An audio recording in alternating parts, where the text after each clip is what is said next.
Comment vous sentez-vous vis-à-vis de votre travail ? Est-ce une source d'épanouissement et d'enthousiasme ou plutôt une cause de stress et de démotivation ? Alors si vous vous reconnaissez plutôt dans la deuxième catégorie, si chaque semaine par exemple vous attendez avec impatience le week-end ou les prochaines vacances, alors je vous recommande vraiment chaudement le Parcours Chance. Vous le savez, un partenaire fidèle de Métamorphose. Parce que la vie est trop courte pour être gaspillée dans un travail qui ne vous convient plus. Chance, c'est bien plus qu'une simple plateforme, c'est une communauté d'entraide professionnelle déterminée à vous aider à retrouver votre place dans le monde du travail. La méthode de la communauté Chance est unique et éprouvée. En seulement 3 mois, vous pourrez redéfinir vos objectifs professionnels et retrouver ce qui vous passionne vraiment avec l'accompagnement d'un coach professionnel dédié. Si ce message trouve écho en vous, je vous invite à passer à l'action dès maintenant. Rendez-vous sur le site chance.co pour bénéficier d'un entretien gratuit avec un conseiller et changer ce qui ne va plus dans votre vie professionnelle.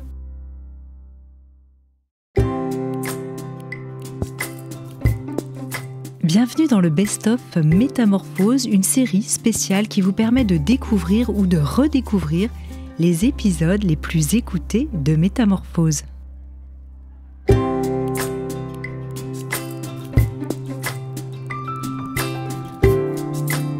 Bienvenue dans la saison 4 de Métamorphose. Chaque semaine, je vous invite à la découverte de sujets lumineux avec des personnalités qui portent une voix d'éveil des consciences. Métamorphose, le podcast qui éveille la conscience. Par Anne Guéquière, tous les lundis et jeudis, dès 7h. Peut-on penser l'origine de l'univers ? Qu'est-ce que le temps, le néant et le non-être ? Peut-on définir le vide ? Et tiens, à ce propos, la nature a-t-elle horreur du vide ? Autant de questions et de milliers d'autres que se pose mon invité depuis près de 40 ans, côtoyant tour à tour les cimes de la physique et celles de la philosophie, ses domaines de prédilection. Toujours regarder vers le ciel, pas étonnant pour se passionner de montagne. La connaissance est la seule chose qui ne se réduit pas en se partageant, disait Spinoza. Ça tombe bien, car ce physicien connu et reconnu a le goût du vrai, titre d'un de ses ouvrages, et a fait de la vulgarisation scientifique son cheval de bataille. Directeur de recherche sur les sciences de la matière au commissariat de l'énergie atomique, philosophe des sciences, auteur de plus d'une 30aine d'ouvrages, il a notamment écrit sur le temps, le vide, la matière, la physique quantique et des particules. Vous l'aurez reconnu, je suis ravie d'accueillir dans Métamorphose Étienne Klein. Bonjour. Bonjour. Alors, vous dites de vous, je ne suis ni philosophe ni physicien, je me mets entre, j'essaie de me mettre là où se pose la question du langage. Quels mots vous utiliseriez-vous pour expliquer aujourd'hui ce qu'est la physique ? Peut-être une sorte de poésie ? La physique, elle résulte d'une sorte de pas de côté par rapport à ce que nous montre l'observation directe du monde. C'est-à-dire qu'elle ne se réduit pas du tout à l'observation.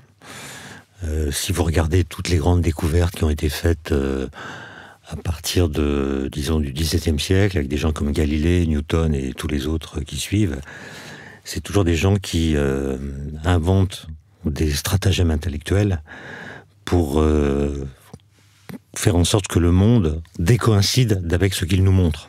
C'est l'idée que les lois ne sont pas directement déductibles des phénomènes. L'exemple que je cite tout le temps, c'est celui de Galilée, qui comprend que tous les corps tombent à la même vitesse dans le vide, alors qu'à son époque, on ne savait pas faire le vide, on pensait même que le vide n'existait pas, et quand on fait tomber un corps lourd, il tombe plus vite qu'un corps léger. Donc la première loi de la physique moderne, celle que je viens de rappeler, elle contredit l'observation. Et oblige à la réinterpréter pour comprendre comment une loi qui contredit l'observation l'explique quand même. Et on va reparler de ça, mais aussi ensuite des paradoxes. Mais vous dites, il me plaît de penser que la physique est une sorte d'alpinisme intellectuel, où le logos est rare et la vérité mutique. C'est vrai que vous qui êtes alpiniste, ça vous parle particulièrement ? Oui, parce que le formalisme des théories physiques, c'est un formalisme mathématique. C'est des concepts qui n'ont pas forcément de contrepartie dans la vie quotidienne. Ils ont été inventés par des physiciens et ont fait preuve de leur efficacité ensuite par des tests qui, lors d'expériences, ont montré leur vérité presque. Et toute la question, et finalement c'est ça la démarche de vulgarisation, c'est tenter d'imaginer ce que diraient les équations si elle pouvait parler, du temps, du vide, de l'espace, sachant évidemment qu'elle ne parle pas, et donc c'est un travail d'imagination qui consiste à essayer d'inventer des façons de dire qui rendent justice à ce que nous savons, grâce à la physique, avec un langage qui ne contient pas déjà la physique. Ouais, c'est ça qui est impressionnant d'ailleurs. Il faut creuser une sorte de langue étrangère au sein de la langue pour dire l'originalité des messages qui nous viennent de la physique. Et c'est, à mon avis, ça mon métier, même si je ne sais le formuler de cette façon que depuis peu de temps. Ah bon ? Enfin, mon sujet de recherche, en fait, c'est le langage. Oui. J'en avais pas du tout conscience. C'est pour ça aussi que vous avez fait de la philo ? C'est pas pour ça, c'est venu presque naturellement. C'est-à-dire que je n'ai, pour dire la vérité, jamais compris cette idée qui s'impose dans le système éducatif comme une évidence, selon laquelle il y aurait d'un côté des cerveaux littéraires et des cerveaux scientifiques, avec même l'idée que si on n'est pas l'un, c'est qu'on est l'autre. Si vous êtes mauvais en maths, c'est que vous êtes littéraire, et réciproquement. Oui. En plus, les philosophes de l'Antiquité nous montrent un peu le contraire. Voilà, et en plus, c'est l'idée que les mathématiques vont dessécher votre sensibilité. Alors que c'est en fait tout le contraire. Et donc je n'ai pas fait de la philo pour répondre à telle question. Ça s'est fait naturellement. Et même quand j'étais en classe préparatoire, je lisais des livres de philosophie aux grandes dames de mes professeurs qui pensaient que c'était du temps perdu dans la perspective des concours dans lesquels cette épreuve, enfin cette discipline n'est pas notée. Est-ce que vous pensez aujourd'hui que tout est vulgarisable ? Et c'est vrai qu'on l'a vu pendant la pandémie de Covid, il y a beaucoup d'experts scientifiques qui ont dit quand même tout et son contraire. Je sais que vous, ça vous a passablement agacé, titillé. Je ne sais pas quel mot je pourrais choisir pour rester un peu correct. Tout est vulgarisable à condition, et c'est une condition de plus en plus difficile à réaliser, qu'on se donne du temps pour le faire. Ce qui est impossible, c'est de vulgariser rapidement. Puisque la vulgarisation, elle s'appuie sur une argumentation. Il faut raconter des histoires, il faut raconter comment les connaissances sont devenues des connaissances, pour qu'on voit bien en quoi elles se distinguent des croyances. Et ça prend un temps qui est incompatible avec la compression temporelle qu'imposent beaucoup de médias. Oui, bien sûr. Et donc, pendant le Covid, on a bien vu qu'au lieu de fournir des explications détaillées, on a préféré mettre en scène des controverses entre personnalités qui s'affrontaient parfois de façon prématurée, c'est-à-dire à propos de questions dont les réponses n'étaient pas encore connues, parce que la recherche n'avait pas encore produit ses résultats, et ça a créé une confusion dont on s'est très difficilement remis. Oui, et donc on est encore dedans, on peut dire même. C'est vrai qu'à propos du goût et du vrai, vous avez publié un petit essai chez Gallimard en 2020, je crois qu'il a eu beaucoup de succès, le goût du vrai. Qu'est-ce que c'est finalement ce goût du vrai ? Comment le garder ? Alors c'est un tract en fait, un tract chez Gallimard, c'est pas vraiment un livre. Oui, c'est un petit pamphlet. C'est une sorte de pamphlet, de manifeste que j'ai écrit dans une sorte de fièvre, au sens symbolique du terme. Je l'ai écrit en 4 jours, 4 jours et 4 nuits, oui. J'ai jamais écrit aussi vite parce que j'étais agacé par la mise en scène de la science et de la recherche pendant le Covid, où on a raté l'occasion historique de faire de la pédagogie. On aurait pu expliquer, puisque les gens étaient inquiets, attentifs, demandaient de l'information. On pouvait chaque jour à la télévision expliquer ce que nous savions, ce que nous ne savions pas, les recherches qui étaient menées. On pouvait expliquer ce qu'est un essai en double aveugle, s'agissant des traitements, ce qu'est un essai randomisé, ce qu'est une exponentielle. Est-ce que vous avez entendu des cours sur l'exponentielle dans les médias ? Non, il y en a eu en Allemagne, donné par Angela Merkel. Oui.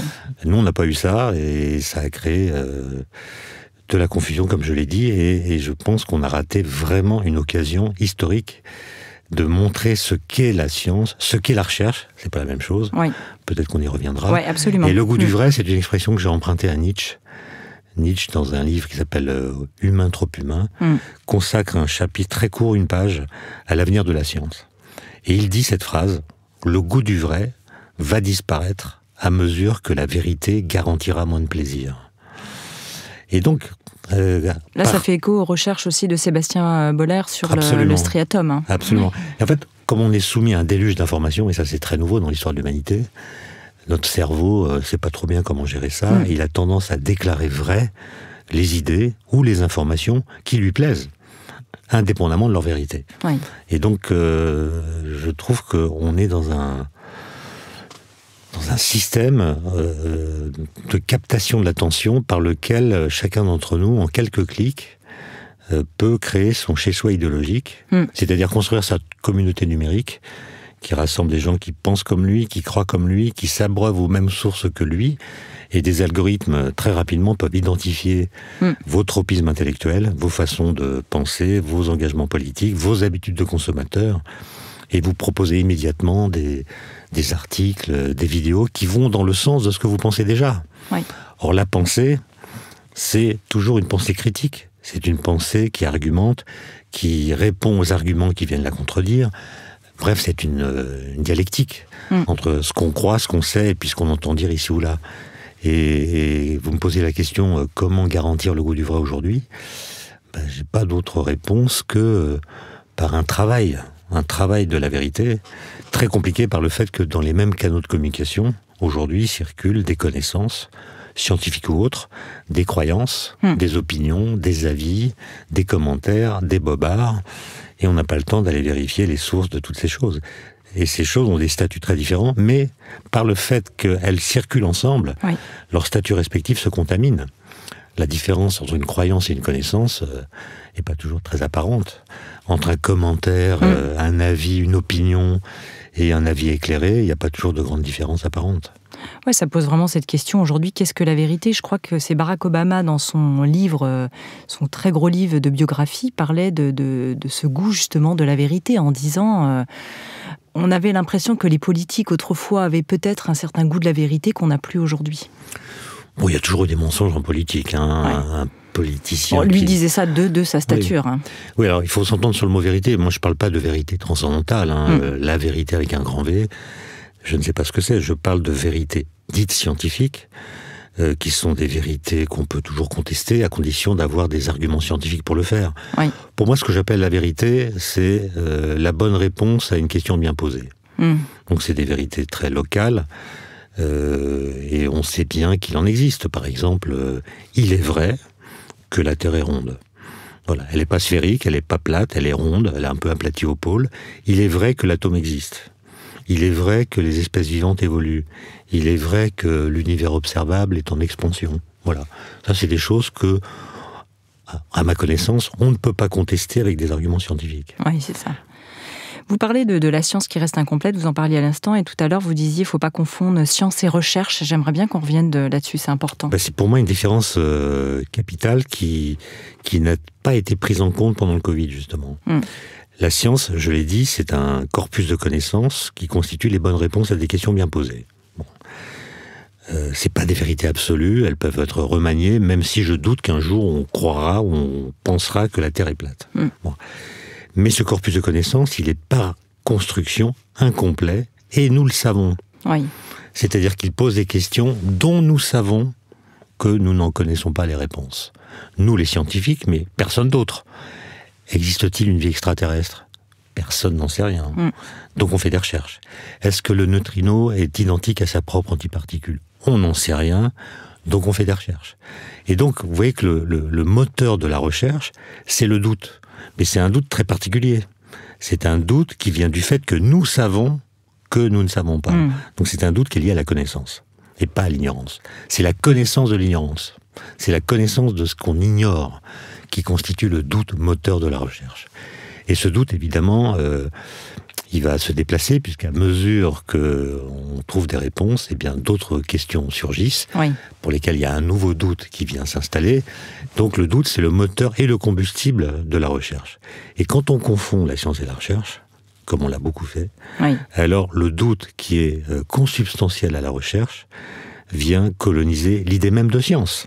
Et on dit, la science, c'est le doute. Ah bon ? Il faudrait douter de la rotondité de la Terre, de l'existence de l'atome. On mélange tout, là. On mélange tout, voilà. Et ça a provoqué des dégâts considérables, par exemple, à propos du climat. Souvenez-vous, quand un ancien ministre en France nous expliquait que les climatologues disaient n'importe quoi, et que de toute façon, la science, c'est le doute. Et donc, on doit retarder toute décision au motif que les réponses sont encore inconnues aux questions fondamentales. Et donc c'est un argument qu'on utilise pour procrastiner, alors même que les connaissances sont suffisantes pour que des décisions soient prises. La question qu'on pourrait se poser, c'est savoir avec quoi ? Avec une histoire de malhonnêteté intellectuelle, de manque de conscience ? Qu'est-ce qui vient se jouer finalement là-dedans ? Disons qu'il y a des gens sans doute qui racontent des histoires en sachant que ce sont des histoires, et puis il y a des personnes qui les croient simplement parce qu'elles sont crédules. C'est plutôt ceux qui diffusent les fausses nouvelles qu'il faudrait se montrer radical. La crédulité, c'est pas un péché. On est tous crédules d'une certaine façon. Ouais. Alors le paradoxe, on en a un petit peu parlé tout à l'heure, vous dites que c'est l'ingrédient secret pour enseigner la physique, et vous citez Bachelard qui disait que faire de la science, c'est penser contre son cerveau, qui nous oblige justement à changer d'idée, c'est la rencontre d'un paradoxe, et quand même ça va aussi avec le doute. Oui, enfin, le paradoxe, c'est le combustible de l'intellect. Ouais. C'est-à-dire que vous croyez savoir, et puis tout d'un coup, vous découvrez un argument, un fait, une remarque... qui contredit ce que vous pensez. Et là, vous avez envie de comprendre pourquoi vous avez mal pensé. Donc c'est le paradoxe qui déclenche le mouvement critique de la pensée. Et il a à voir avec le doute, puisque, en effet, quand vous tombez sur un paradoxe qui contredit ce que vous croyez vrai, eh bien, vous doutez évidemment de ce que, autrefois, vous considériez comme certain. Et ça met en branle la pensée, la réflexion. Et moi, j'ai été élevé à une époque, ou éduqué au lycée, à un moment où on voulait nous faire croire qu'il y avait un sens physique. C'est-à-dire que, voilà, la physique, c'était naturel. Les gens intelligents devaient la comprendre spontanément. Et en fait, c'est complètement faux. La physique, elle contredit tout le temps le bon sens, le sens commun, puisque, comme j'ai dit tout à l'heure, les lois physiques contredisent l'observation et obligent à la réinterpréter. Moi, je me souviens très bien d'un trauma que j'ai vécu quand j'étais en seconde. On nous avait appris, notre professeur de physique, qui était remarquable par ailleurs, nous avait enseigné le principe d'inertie, qui a été découvert par Galilée. Un mouvement, ou plutôt un corps qui n'est soumis à aucune force, a un mouvement rectiligne et uniforme, c'est-à-dire va en ligne droite à vitesse constante. Et moi, je trouvais ça très bizarre, parce que je venais en vélo. J'allais en vélo au lycée, j'avais bien vu que quand je cessais de pédaler, mon vélo finissait par s'immobiliser. Et donc je me disais, quand je cesse d'exercer une force, mon vélo s'arrête. Et là, la professeure me dit que quand il n'y a plus de force, le mouvement continue indéfiniment. Et donc à la fin du cours, pas pendant le cours parce que j'étais très timide, je suis allé la voir. Et je lui ai dit, madame, je comprends pas, vous nous dites que il y a ce principe d'inertie, mais il me semble que l'observation quotidienne contredit cet énoncé. Et elle m'avait dit, Klein, vous manquez de sens physique. Et c'est après coup que j'ai compris que pour passer d'Aristote, qui disait pour qu'il y ait mouvement, il faut qu'il y ait force, à Galilée, qui dit pour qu'il y ait mouvement, il n'y a pas besoin de force, il a fallu plus de 2 millénaires. Et donc ça devait sans doute pas être évident de trouver le bon énoncé de ce principe. Oui, d'ailleurs, dans votre livre sur Einstein, je crois que c'est là où vous racontez cette anecdote, il me semble. Je crois pas que je l'ai écrite, cette anecdote. Je l'ai racontée, mais l'histoire de ma professeure de seconde, non, je sais pas. Non, pas la seconde, mais le vélo. Ah, le vélo, oui. Ah oui, le vélo. Absolument. Donc, vous avez raison, vous m'avez bien lu. Je vous ai bien lu, je crois. Alors, le temps, parlons du temps, vous qui avez tellement réfléchi, est-ce que vous avez été même obsédé, on pourrait dire, par cette question du temps ? Quand les philosophes et les physiciens parlent du temps, est-ce qu'ils parlent de la même chose ? En fait, ce qui a déclenché mon intérêt vif pendant de très longues années à propos du temps, c'est un petit incident de parcours existentiel, c'est-à-dire que quand j'ai eu 30 ans, j'étais en pleine forme physique, c'était l'époque où je gagnais des crosses, j'étais vraiment en forme, et un jour, un lundi matin, après avoir justement gagné une course, j'ai passé une visite médicale de routine, et on m'a détecté une tumeur dans la gorge, et les pronostics des médecins étaient très mauvais. Et donc j'ai passé quelques mois inquiet jusqu'à ce qu'on m'opère et que je perde non pas la vie mais la voix. Et j'ai remarqué que qui est bien là maintenant, on elle est l'entend, revenue, mais au prix d'un gros travail. Mais pendant quelques mois, j'ai vécu avec un rapport au temps très très différent, parce que j'avais comme perspective une mort assez proche. Et après coup, je me suis demandé, mais finalement, c'est quoi le temps ? Et comme je manipulais beaucoup d'équations qui contenaient le paramètre T, qui désigne le temps en physique, je me demandais, mais quel est le vrai temps ? Est-ce que c'est celui qu'on ressent ? Pourquoi mon rapport au temps était très différent lorsque j'étais dans cette phase un peu spéciale. Par exemple, je regardais le ciel, j'étais vraiment dans le présent, j'évitais de rencontrer des gens dont je savais que leur compagnie ne serait pas agréable. J'avais une forme de souci de l'optimisation du temps passé, et qui n'est pas du tout habituel, en temps ordinaire en tout cas. Et je m'étais interrogé, et c'est là que j'ai monté une petite association avec des collègues qui s'est appelée Chronos, et tous les vendredis soirs, on invitait quelqu'un à nous faire un exposé sur le temps, et on essayait de voir qui il faut écouter quand il s'agit du temps. Est-ce que ce sont les physiciens, est-ce que ce sont les philosophes, est-ce que ce sont les biologistes, etc. Et c'est ça qui a entamé une réflexion qui a débouché sur plusieurs livres. Chacun étant considéré comme l'ultime. Et puis, à chaque fois, il y avait une nouvelle question qui revenait. Pour plonger dedans. Bref, j'ai fait trois livres là-dessus. Vous dites que c'est une chose dont tout le monde parle, mais que personne n'a jamais vue. Là aussi, vous dites qu'il faut qu'on ignore, avec des perspectives dont vous parlez dans vos livres et qui donnent le vertige, comme le temps a-t-il précédé l'univers ? C'est vrai que c'est une grande question qu'on se pose en ce moment, on l'entend dans l'actualité. Ben oui, la question de l'origine... Elle n'est pas nouvelle, mais... Elle n'est pas nouvelle, non, mais je trouve qu'on en parle avec une désinvolture langagière qui est coupable. Ouais. C'est-à-dire que tout le monde parle de l'origine de l'univers, la désigne parfois, sans voir que nommer l'origine de l'univers, c'est contredire l'idée que l'univers a une origine. Parce que si vous la nommez, par exemple, vous dites à l'origine de l'univers, il y avait ceci ou cela. Ceci ou cela pouvant être le Big Bang, un œuf primitif, un océan primordial, un tohu-bohu, un chaos, une divinité. Enfin, vous avez vraiment le choix. Un trou noir, le vide quantique. Eh bien, soit cette chose que vous mettez en amont de toutes les autres a toujours été là. Auquel cas, l'univers n'a pas eu d'origine. Il y a toujours eu quelque chose. Ou bien cette chose n'a pas toujours été là parce qu'elle est la suite ou la conséquence d'une autre chose qui l'a précédée. Et dans ce cas, ça n'est pas l'origine. Donc, nommer l'origine de l'univers, c'est contredire l'idée d'origine. C'est complexe, hein. Que nous révèlent quand même les théories actuelles ? J'ai essayé de me pencher dessus. On entend beaucoup parler, par exemple, de ce qui précéderait, justement, vous l'avez dit à l'instant, le Big Bang, avec plusieurs scénarios, le pré-Big Bang, le deuxième épirotique, comment est-ce qu'on dit ? Ekpyrotique. Ekpyrotique, voilà, ekpyrotique. Alors, cette question, il y a une vingtaine d'années, n'avait pas de sens. Aujourd'hui, elle en a. Est-ce que vous pouvez nous faire un petit point là-dessus ? C'est compliqué et long, mais je vais essayer de... Même si j'aime pas ça, le faire brièvement. Voilà. D'où est né le Big Bang ? Le Big Bang, il y a la théorie d'Einstein qu'on appelle la relativité générale, qui est une théorie révolutionnaire de la gravitation, qu'Einstein a publiée en 1915. Et cette théorie, si on la prend au sérieux, nous explique que la gravitation n'est pas une force, comme on l'apprend à l'école, mais c'est une déformation de la structure de l'espace-temps. C'est un effet géométrique, en fait. Et cette théorie permet de considérer l'univers comme un objet physique, et non pas simplement comme l'enveloppe diffuse qui contiendrait tous les objets physiques. Dans les années 30, on découvre que l'espace-temps est en expansion, et à mesure que le temps passe, les distances dans l'espace augmentent. Et quand on utilise les équations d'Einstein et qu'on les résout à rebrousse-temps, c'est-à-dire on imagine que le temps s'écoule à l'envers, du présent vers le passé, en tenant compte de l'expansion et en utilisant des équations d'Einstein.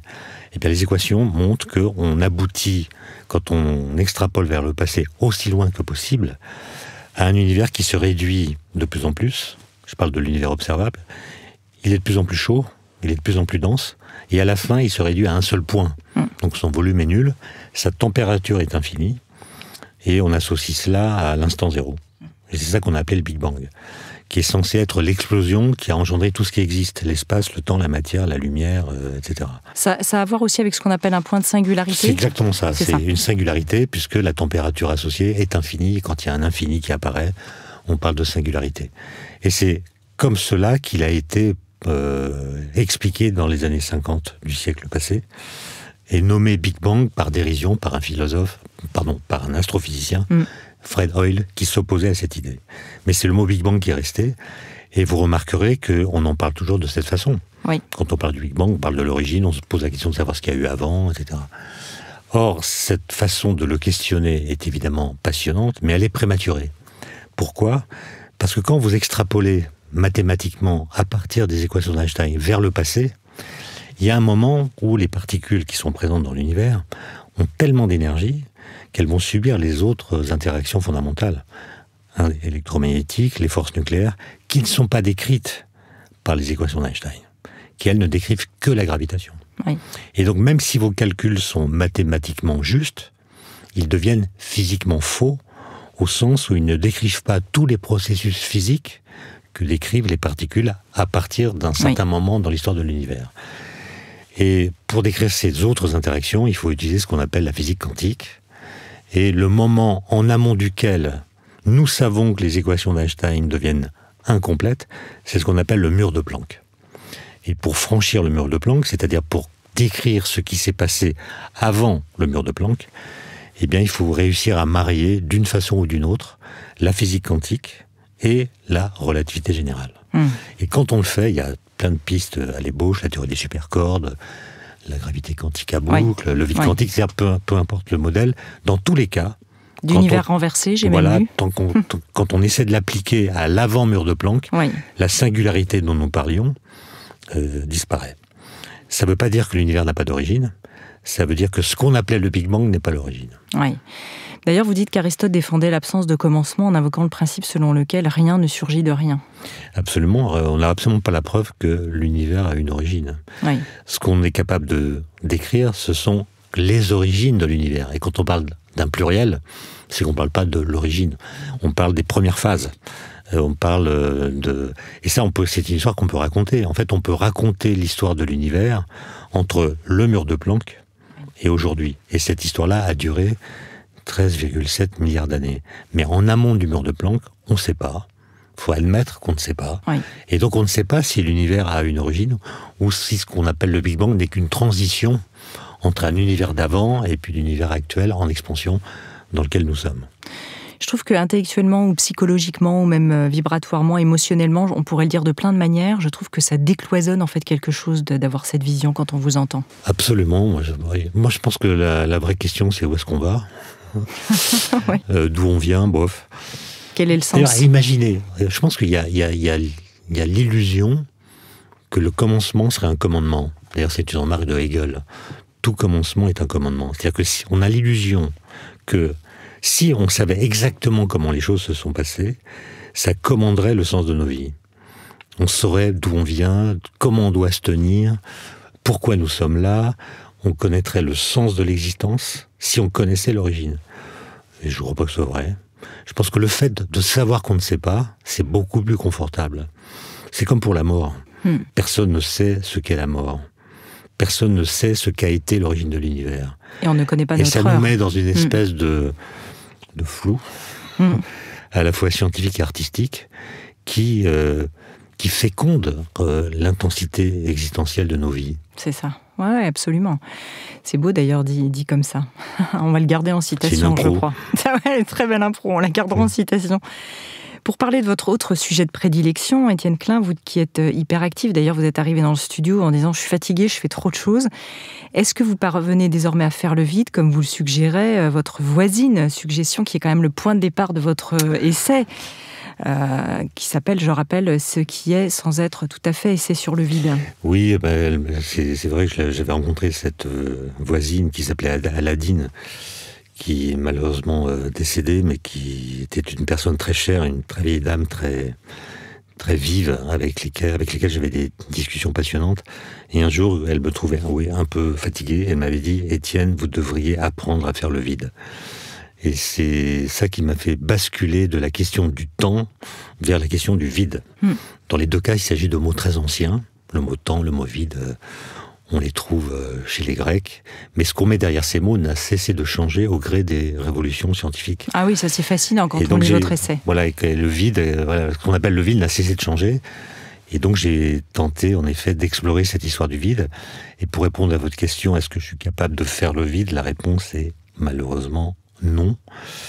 C'est-à-dire que quand j'essaie de méditer, comme on dit... Ouais. Je sais bien que méditer, c'est pas la même chose que faire le vide. Les spécialistes m'ont expliqué que c'était deux choses différentes. Mais quand je m'arrête d'agir, ou de bouger, ou de travailler, il y a quand même des idées qui circulent, auxquelles je prête attention. Alors que celui qui fait vraiment le vide, il les laisse passer comme on laisse passer des nuages, sans chercher à les agripper, à les retenir. Or moi, je trouve que les idées, c'est tellement rare que quand il y en a une qui se présente, faut pas la louper, quoi. C'est ça. Et quand vous êtes, vous qui faites de l'alpinisme, quand vous êtes sur une paroi et que vous appréhendez le vide d'une autre manière, il y a des idées là qui viennent, où vous êtes quand même dans une forme de flot qu'on pourrait imaginer s'apparenter à une forme de vide. Alors j'ai écrit à propos de la sensation du vide en montagne, des choses avec lesquelles je ne suis plus d'accord. Ah. Ouais. Parce que je doute, donc moi, je suis. Ça fait très longtemps que je fais de l'alpinisme. Ouais. J'ai toujours adoré ça. J'ai jamais vraiment eu peur, sauf de façon très brève, fugitive. Mais je me sens en sécurité en montagne. Je pars toujours avec un ami guide en lequel j'ai parfaitement confiance. Et donc, je déplace sur lui toutes les questions stratégiques. Qu'est-ce qu'on fait, où on va, comment, etc. Et donc, je suis dans une forme de tranquillité et de plénitude difficile à ébranler. Et même quand on est suspendu dans le vide, en étant parfaitement assuré, il y a une forme de jouissance de se sentir en sécurité, alors même qu'on est dans le vide. Oui. On jouit de cet écart. Moi, je regarde, je vois qu'il y a 800 mètres en dessous, mais je suis bien assuré, donc j'ai pas peur, et je jouis de cette contradiction entre la situation dans laquelle je me trouve et la sensation que j'ai. Bon. Mais cet été, j'ai, avec un autre ami, fait une course au-dessus de mon niveau, qui s'appelle la Grande Traversée des Grandes Jorasses, dans des conditions très mauvaises, puisque c'était la canicule, et donc il y avait beaucoup de chutes de pierres. Et là, j'ai eu peur tout le temps, pendant 3 jours, 3 nuits, j'ai eu peur. Et donc, j'ai compris ce que pouvait être un accident en montagne, ce qu'est la peur, un orage à 4200 mètres, très très violent. Et donc, voilà, cet alpinisme très engagé m'a montré que la montagne pouvait être tout à fait autre chose que ce que j'avais eu l'habitude de connaître. Oui, ça me fait penser à ce roman de Ruffin, Les Flammes de Pierre, je crois. Ah oui, voilà. Lui aussi, il en a vu. C'est ça, il en parle aussi. Alors le vide, si on revient sur des termes, un néant, rien, non-être, comment le physicien et le philosophe finalement peuvent le définir et s'accorder sur des mots? Eh bien, à partir du moment où vous admettez que le vide, c'est pas la même chose que le néant. C'est une idée qui a mis du temps à s'imposer. Mais on trouve par exemple une lettre de Léonard de Vinci qu'il écrit à l'un de ses amis, donc à la fin du XVIe siècle, dans laquelle il lui dit « Mais le vide et le néant, c'est pas du tout la même chose, parce que le vide, il a au moins une spatialité, une dimensionnalité. Dans le vide, il y a de l'espace, alors que dans le néant, il n'y a même pas d'espace.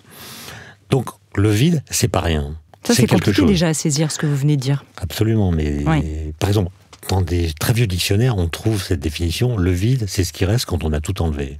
Mais non, parce que quand vous enlevez tout, j'adore ça, oui. Quand vous avez tout enlevé, il ne reste plus rien. Et ça tient pas Or, le vide, c'est pas rien. Donc, il faut changer cette définition et la remplacer par le vide, c'est ce qui reste quand vous avez tout enlevé, sauf le vide. Oui. Et donc là, ça devient une affaire de physique. La physique vous dit, par ses théories, ce qui existe, et parmi les choses qui existent, celles qui peuvent être retirées et celles qui ne peuvent pas être retirées.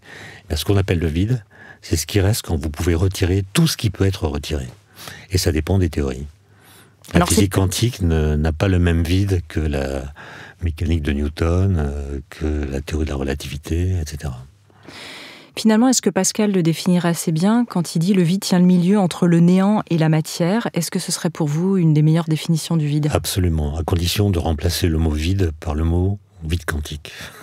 Ah oui, vous venez de le dire en plus, c'est ça. C'est une définition absolument géniale. Et c'est une phrase de Blaise Pascal qu'on trouve dans une lettre qu'il a adressée au Père Noël. Alors, c'est pas le Père Noël des sapins, c'est le révérend Père Noël, qui était le directeur de la compagnie. Un vrai Père Noël. C'était un jésuite. Et à l'époque, dire que le vide existe, c'était très mal vu.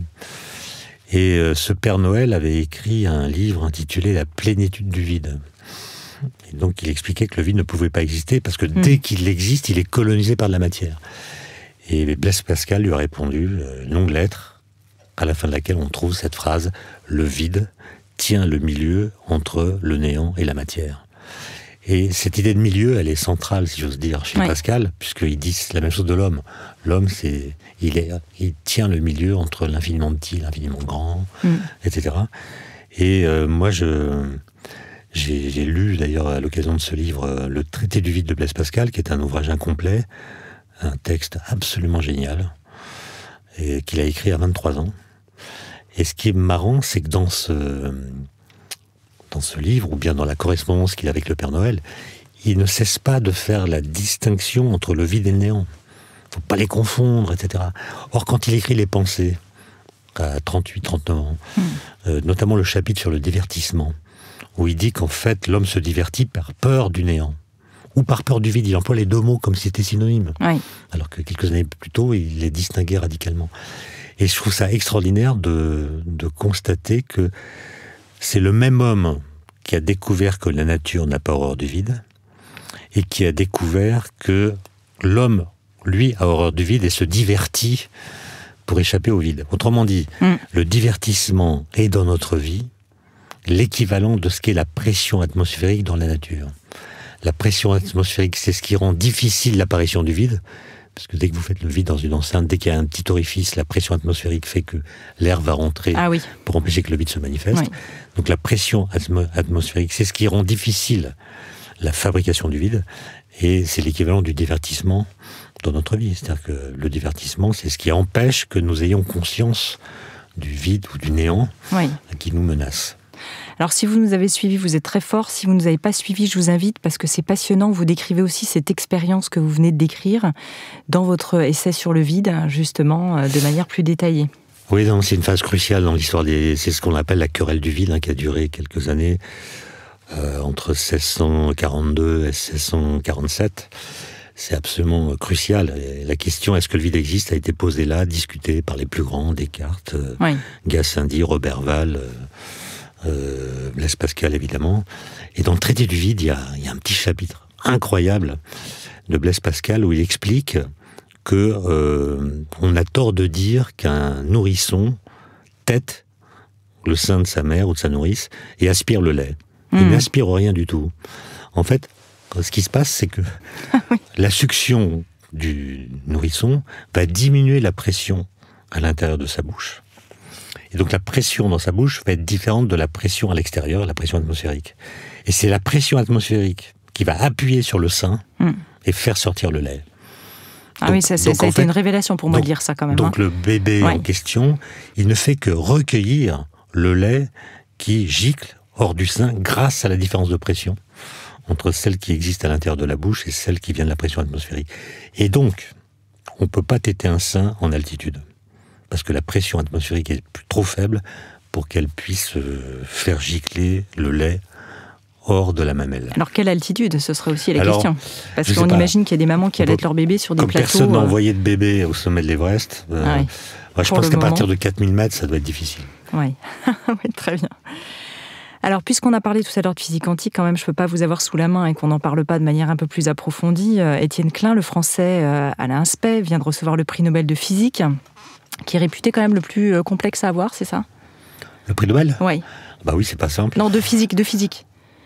Le plus complexe à avoir, c'est-à-dire le plus difficile à avoir de tous? Oui, de tous. Ah ça, je sais pas. Je pense qu'en chimie, c'est pas facile non plus, en médecine non plus. D'accord. Alors, c'est une idée reçue. Alors, pour ces travaux sur l'intrication quantique, c'est bien ça. Deux particules peuvent être associées, même séparées par la distance. Elles se comportent comme un seul objet. Est-ce que c'est révolutionnaire? Est-ce que ça vient contredire ce que disait Albert Einstein, ou compléter plutôt? En fait, à l'INSPE, il a fait cette expérience cruciale qui a tranché le débat entre Einstein et Bohr, Niels Bohr, un physicien danois, à propos de l'interprétation qu'il faut donner à la physique quantique. Et en fait, ces résultats ont été publiés dans les années 80, au tout début, quand j'étais étudiant, et c'est difficile à imaginer aujourd'hui, mais ça a fait la une des journaux. Et moi, j'étais étudiant, on lisait ça dans le journal, l'intrication quantique, ce qu'on appelle aussi la non-séparabilité. On était absolument fascinés, on est allé voir à plusieurs étudiants notre professeur de physique. On lui a dit, parlez-nous de ça, il n'était pas au courant.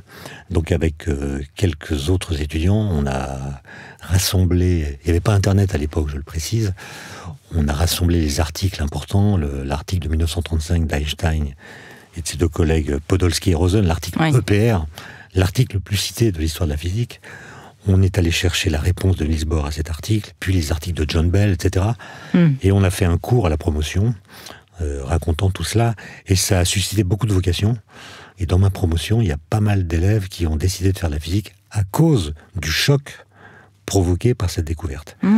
Et là, vous avez dit, pour résumer l'intrication quantique, et vous avez bien fait parce qu'il n'y a pas le choix, 2 particules qui ont interagi dans le passé, si elles s'éloignent dans l'espace, vont rester intriquées, très fortement corrélées, de sorte que toute mesure faite sur l'une aura immédiatement un effet sur l'autre. Quelle que soit la distance. Mais vous voyez que quand vous parlez, et j'ai fait comme vous, on sépare les particules. On dit, il y en a une ici, l'autre là. Or, ce que dit la non-séparabilité, c'est que vous n'avez pas le droit de les séparer. Ouais, elles ne sont pas en fait séparées. Voilà. Elles forment un tout inséparable. Et vous ne pouvez pas parler des propriétés de l'une sans parler de la totalité qu'elles forment avec l'autre. Et ça, c'est quand même quelque chose... Alors, on dit Einstein s'est trompé sur la physique quantique. C'est évidemment faux. C'est lui qui a vu que cette non-séparabilité était impliquée par la physique quantique si on la considère comme complète. Et en fait, il s'est trompé sur la nature. C'est-à-dire, il pensait que la nature ne pouvait pas tolérer de tels phénomènes. Vous pouvez répéter ? Einstein... S'il vous plaît, Einstein a écrit... qu'on entende bien. Alors, c'est parce qu'au montage, ça va disparaître, c'est ça ? Non, pas du tout. Au contraire, je voudrais qu'on le comprenne bien, ça, parce qu'on dit beaucoup dans les médias que Einstein s'était trompé. Alors, on dit qu'Einstein s'est trompé sur la physique quantique. C'est faux. C'est lui qui a compris que la mécanique quantique, prise telle qu'elle est, impliquait la non-séparabilité. Comme il pensait que la non-séparabilité était un phénomène physiquement impossible, il a dit la physique quantique est incomplète, il lui manque des ingrédients, ce qu'on a appelé par la suite des paramètres cachés, qui, si nous les connaissions, empêcheraient ce phénomène de se produire. Et c'est là qu'il s'est trompé sur la nature. Il pensait que la nature ne pouvait pas accueillir des phénomènes démontrant ce genre d'intrication. Et à l'aspect a démontré que si, la nature accepte ce genre de choses. Et donc, l'interprétation d'Einstein de la physique quantique était fausse, mais il ne s'est pas trompé sur les implications de la physique quantique. Oui. Alors, à propos d'Einstein, ce qui est incroyable, on a l'impression parfois qu'il vit un peu à travers vous. Vous êtes parti à vélo en Suisse sur ses traces. Moi, je vis en Suisse. Qu'est-ce qui vous fascine et qui vous touche chez lui ? Vous dites qu'avec lui, la physique devient encore une fois un acte poétique. Il avait vraiment aussi ce souci de comprendre les choses les plus familières et incarnées. Ça vous plaît ? Einstein, je ne l'ai pas connu, évidemment, mais il me manque. Voilà, c'est très bizarre. Je ne l'ai pas connu, mais il me manque. Et je pense qu'il nous manque à tous. C'est-à-dire que s'il était là, il pourrait dire des choses que personne ne dit. Et on l'écouterait. Voilà. Il avait une forme d'autorité, de sagesse. Il était toujours très calme. Et d'ailleurs, pour ne rien vous cacher, j'ai signé il y a quelques jours un contrat pour écrire une bande dessinée avec 2 collègues. Pas des collègues physiciens, un dessinateur évidemment et puis un scénariste. Bande dessinée dans laquelle on imagine qu'Einstein revient.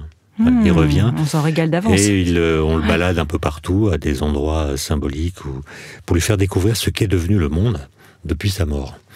Et on essaie d'imaginer quelle réaction il aurait en telle ou telle situation.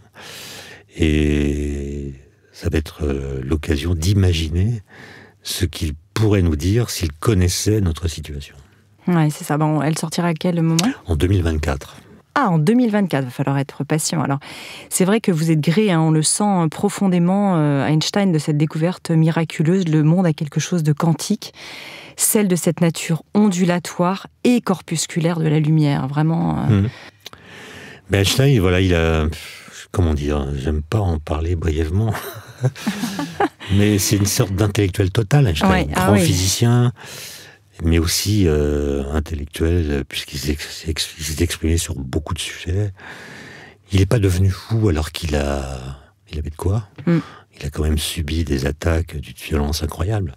Soit parce qu'il était allemand, soit parce qu'il était juif, soit parce qu'il était pacifiste, soit parce qu'il était plus pacifiste, etc., etc. Soit parce qu'il était en avance, on le voit même déjà au lycée. Et il est resté, il est resté calme. On l'a jamais vu s'énerver, sauf quand il était enfant. Il a eu des difficultés à bien parler et quand on a du mal à s'exprimer, on peut s'énerver facilement. Ça a été son cas. Mais dès qu'il a eu une bonne maîtrise du langage, il a toujours été calme. Et moi, j'admire ce calme. J'admire. Et la question que je me suis posée, et c'est pour ça que je suis parti à vélo dans les villes où il y a eu des idées importantes, en Suisse, en Belgique, à Prague. Alors Prague, non, j'ai pas allé en vélo. Mais je voulais essayer de comprendre si le contexte, le lieu dans lequel il se trouvait avait un effet sur sa façon de penser. Et la réponse à laquelle je suis arrivé, c'est non. C'est-à-dire ce qui se passait dans son cerveau, sa façon de questionner le monde, était indépendante de l'endroit où se trouvait son cerveau. Même si vous, les horloges qu'il peut voir à un moment en Suisse vous interrogent. Ah oui, alors le contexte a joué un petit rôle, mais c'était la suite d'un questionnement qui chez lui était permanent. En fait, il a eu peu d'idées, Einstein, hein, mais les idées qu'il avait, il les lâchait pas. Il en regardait les implications, il les questionnait sans cesse et regardait, essayait de comprendre ce qu'elles impliquaient si on les prenait vraiment au sérieux. Il y a une autre idée que vous développez d'ailleurs à propos d'Einstein dans ce livre, et j'imagine qu'il vous touche aussi personnellement. Il dit qu'il ne serait pas parvenu à la solution, c'est-à-dire à la théorie de la relativité restreinte, s'il n'avait pas eu des maîtres ou des âmes sœurs, d'ailleurs à commencer peut-être aussi par même son épouse. Vous, c'est pareil, vous êtes inspiré, vous avez écrit sur des grands maîtres, c'est important ça Alors moi je ne suis pas du tout l'équivalent d'Einstein, mais par contre je suis fasciné par certains génies. Pas par tous, mais par certains. Parce que, vous l'avez rappelé, Einstein dit « Si j'avais pas travaillé au bureau des brevets à Berne, autrement dit, si j'avais été à l'université, peut-être que j'y serais pas arrivé. » C'est parce que je me suis posé des questions qui étaient liées à la nature des brevets que j'avais à examiner, qui étaient des brevets électromagnétiques, par lesquels les ingénieurs proposaient des solutions pour synchroniser les horloges à distance. Les gens commençaient à prendre le train, etc. Il fallait que la même heure soit indiquée dans toutes les villes.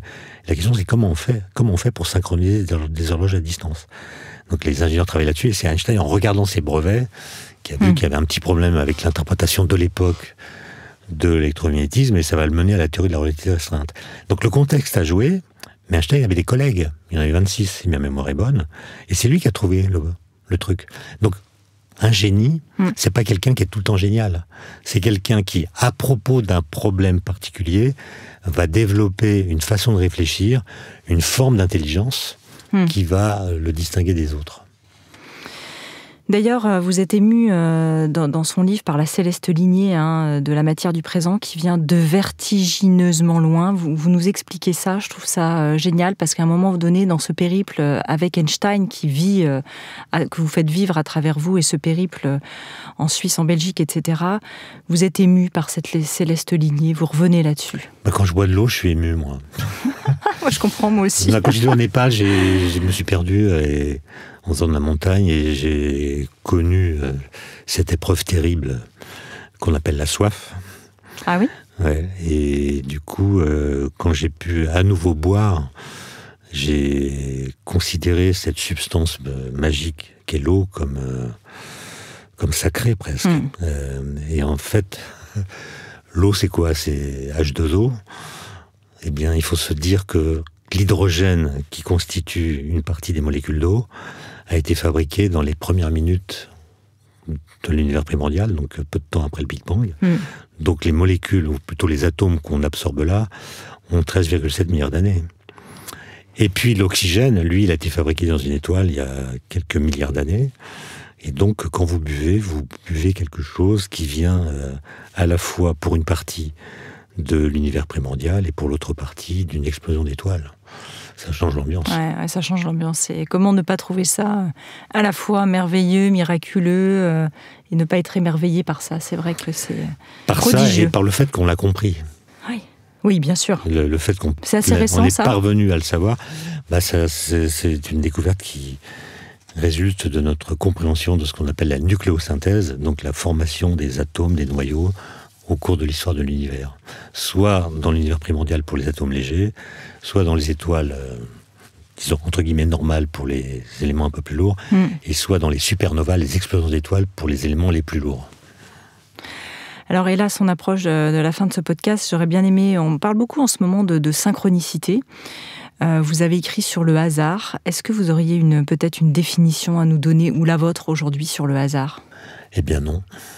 Pourquoi ? Parce que les usages du mot hasard dans la langue commune sont tellement ambivalents que le hasard peut désigner ce qui survient sans cause, aussi bien que ce qui survient avec des causes cachées.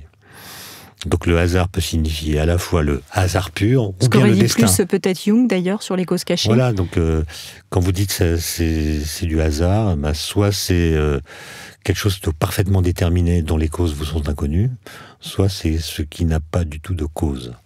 Et donc le mot hasard ne veut plus rien dire. Et d'ailleurs le mot hasard vient du mot arabe hasard qui désigne le dé qu'on lance. Ouais.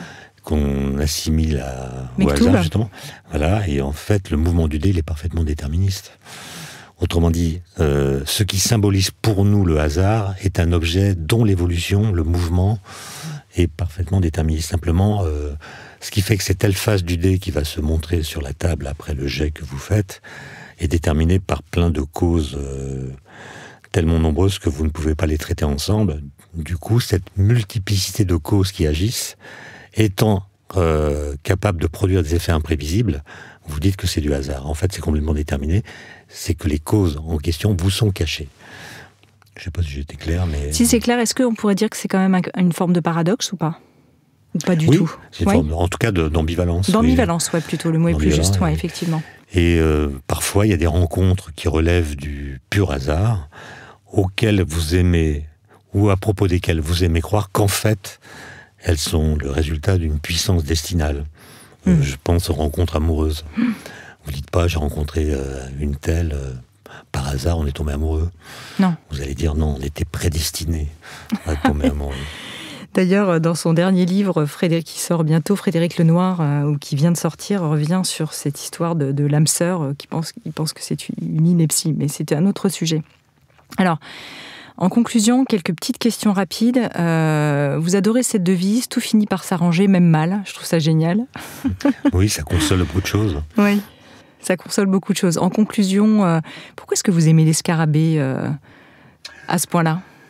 Alors, d'ailleurs, on vous voit pas à l'antenne, mais vous en portez un. Est-ce que vous vous souvenez de ce qui s'est passé en 1919 ? Eh bien, Einstein avait publié sa théorie en 1915. C'était la guerre, donc cette théorie a été publiée dans une relative indifférence. Mais après la guerre, un astronome anglais qui s'appelait Arthur Eddington, qui était pacifiste, a voulu montrer qu'un physicien allemand, Einstein, avait raison contre un physicien anglais, Newton. Et pour le montrer, il a utilisé le fait qu'une éclipse totale du Soleil était prédite pour le 19 mai 1919 dans l'hémisphère sud. Donc il a monté 2 expéditions pour observer le Soleil et surtout les étoiles fixes qui sont derrière le Soleil à l'occasion de l'éclipse. Et d'après Einstein, la lumière est déviée par la matière. Donc la position des étoiles fixes, quand le Soleil est sur la trajectoire de la lumière qu'elle nous envoie, devrait être différente de la position qu'elles ont quand le Soleil n'est pas là, en l'occurrence la nuit. Et il a fait des mesures qui ont montré que les calculs d'Einstein étaient justes. Ça a été annoncé officiellement à Londres en novembre 1919, et à partir de ce jour-là, Einstein a fait la une des journaux. Tout le monde parlait de relativité générale, des liens nouveaux qui étaient apparus entre l'espace, le temps, la lumière, etc. Sauf en France, parce qu'il y avait grève de la presse. Mais le fils d'Einstein, le deuxième, qui s'appelait Édouard, qui vivait à Zurich avec sa mère et son frère, alors qu'Einstein vivait à Berlin, a écrit à son père pour lui demander « Mais papa, pourquoi on te voit partout ? Pourquoi est-ce que tu es devenu soudainement célèbre ?» Et Einstein lui a répondu dans une lettre qu'on trouve au musée Einstein à Berne en lui disant « Mon fils, quand un scarabée aveugle marche sur une feuille, il ne se rend pas compte que cette feuille est courbée.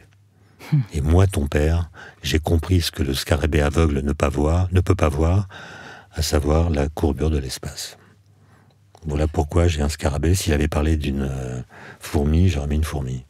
Ah oui, c'est ça. Ça n'a aucun lien donc avec les synchronicités de Jung. Vous qui aimez, je crois, les anagrammes, quel serait un anagramme de métamorphose ? Les anagrammes, ça s'entend pas, il faut les chercher. Donc je vous l'enverrai par la poste. Très bien.